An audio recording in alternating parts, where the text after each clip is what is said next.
એમના જ વિભાગે ખોટી એફઆઈઆરો કરી અરજદાર પીઆઈ પીએસઆઈ બન્યા અને એ જ લોકો પાછા આપણને હાજર થવા માટે પણ અટકાવે છે. તો આ માત્ર ને માત્ર આપણી લડત તૂટી જાય, આપણને આવી ખોટી ખોટી એફઆઈઆરો કરીને કોર્ટ કચેરીને જેલમાં આપણે ફર્યા કરીએ, આપણું મનોબળ તૂટી જાય અને આપણે બધા મિટિંગો કરીએ, મળીએ, કંઈ સારું કામ કરીએ, કોઈને વળતર અપાવીએ, એ કોઈને ગમતું નથી. એટલે એના માટે જ આ કામગીરી પોલીસ અધિકારીઓ તો નોકરી કરે છે, પણ ઉપરથી એમના પર પણ કોઈના પ્રેશરો હશે કે ભાઈ આને અટકાવો, આના પર ખોટી ફરિયાદ કરો, આને જેલમાં નાખો, આને પાસા કરો, આને તડીપાર કરો. કેટલાકના મગજમાં તો એવું હોય કે આને વહેલી ફાંસી થઈ જાય તો આપણને અહીંયા ખુલ્લું મેદાન મળી જાય, હોય ને આવું.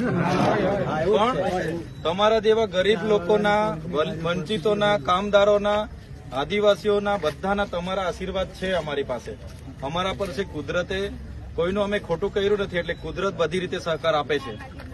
એટલે તમે ચિંતા નહીં કરતા. આજે આપણને અંકલેશ્વર જવા દેવામાં નથી આવ્યા. સવારના 5 રાતના મારા ઘરે તો રાતની પોલીસ મૂકી દીધી હતી, છતાં અમે સવારે નીકળ્યા એટલે અહીંયા અટકાવું ત્યાં અટકાવું કરતા કરતા આપણે ડેડિયાપાડા પોલીસ સ્ટેશન સુધી આપણને લઈ આવ્યા.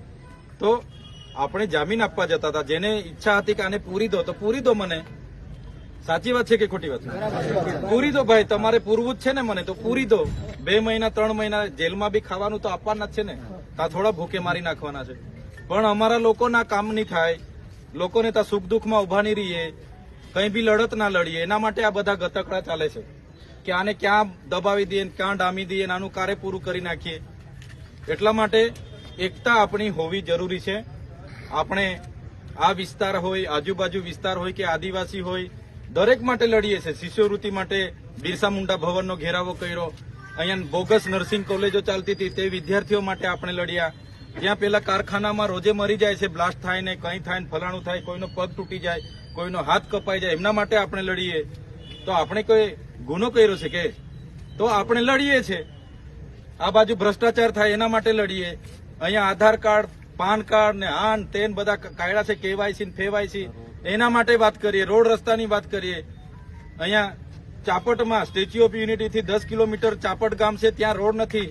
પેલી બેનને ડિલિવરી માટે પ્રસૂતિની પીડા થઈ, રસ્તો નહીં હોવાના કારણે એમ્બ્યુલન્સ નહીં પહોંચી, 10 કિલોમીટર જોડીમાં લઈ જતા હતા, તો રસ્તે બાળકને જન્મ આપી દીધો. તુરખેડામાં એક મહિલા જેને પ્રસૂતિની પીડા થઈ, લઈ જતા જતા રસ્તે મરી ગઈ બિચારી, એનું નાનું બાળક છે. તો એની મુલાકાતે આપણે કહીએ. સરકારને જયારે સાચું કહીએ છીએ તો કડવું લાગે છે, સાચી વાત મૂકીએ એટલે કડવું લાગે. અહીંયા જંગલ જમીનો કરીને આપણે માંગણી કરીએ ત્યારે આપણને નહીં આપે, પણ પ્રોજેક્ટ વાળાને 300 એકર બારોબાર ફાળવી દે, રોડ વાળાને સંપાદન કરી દે, એટલે આપણે બોલીએ છીએ. તો આપણને દબાવવાની વાત છે. પણ તમે બધા આજે આવ્યા છો તો આજ અમારી તાકાત છે, આજ અમારી શક્તિ છે, તમારા બધાનો સહકાર છે. એટલા માટે જ અમે આટલું લડી શકીએ છીએ. બાકી તો આ તો મને એકલો લડું એટલે મારું તો કારનું પૂરું કરી નાખે. આજે તમે આવી ગયા, બાકી આજે તો મને ઉચકીને લઈને જતા રહેવાના હતા.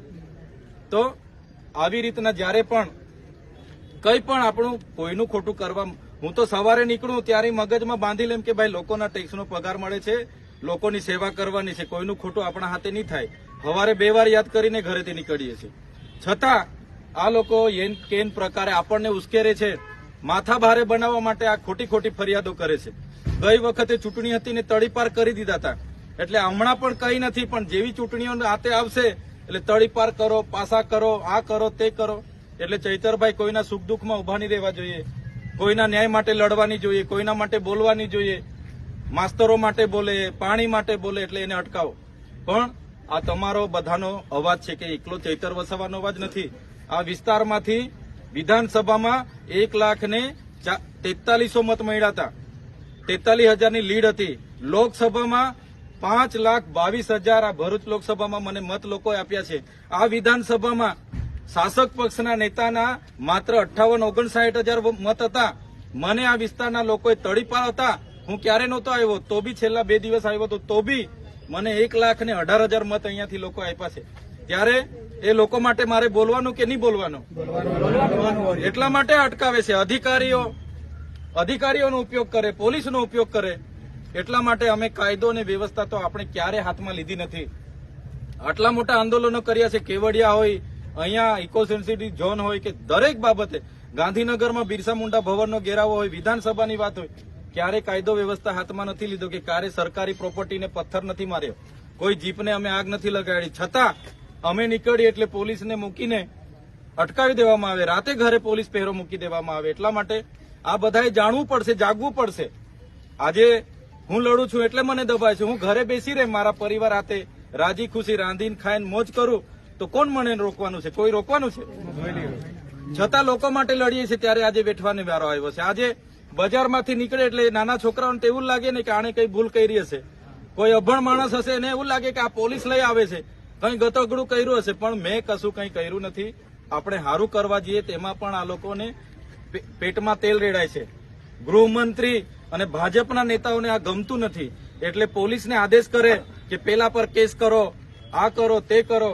એટલે બિચારા આપણા જેવા પરિવારમાંથી જ હોય, બિચારાઓને આદેશ કરે એટલે કરે, નહીં કરે તો એને બદલી કરે, નોકરી પર જાય.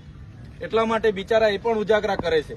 એટલે દુશ્મન પોલીસ નથી, સમજી લો, દુશ્મન પોલીસ નથી, એ તો નોકરી કરે છે, પણ એના આકાઓ જે બેહીને આદેશ કરે છે એ આપણા દુશ્મન છે. એટલે દેશના ગૃહમંત્રીને અને અહીંના જે પણ નેતાઓ છે એ બધો ખેલ કરાવે છે, પણ ચિંતા નહીં કરતા. આપણો સમય આવવાનો છે, સમય બધાનો જ આવે છે ને, ત્યારે એ લોકોને પણ આપણે આપણું પાણી બતાવીશું. આજે સરકારો એમની નીચેથી લઈને ઉપર સુધી છે એટલે પાવર કરે છે, પૈસા, પાવર, વહીવટી તંત્ર, પોલીસ તંત્રનો આપણી સામે ઉપયોગ કરે છે, પણ ચિંતા નહીં કરતા. આપણો પણ સમય આવશે, બધા સાથે રહેજો, એક રહેજો, નેક રહેજો, અને કોઈ પણ જાતની કોઈ પણ ગેરસમજ ઉભી થાય ત્યારે જ્યારે પણ અમારી જરૂર પડે અમને કહેજો. આજે તમે બધા ખબર પડી અને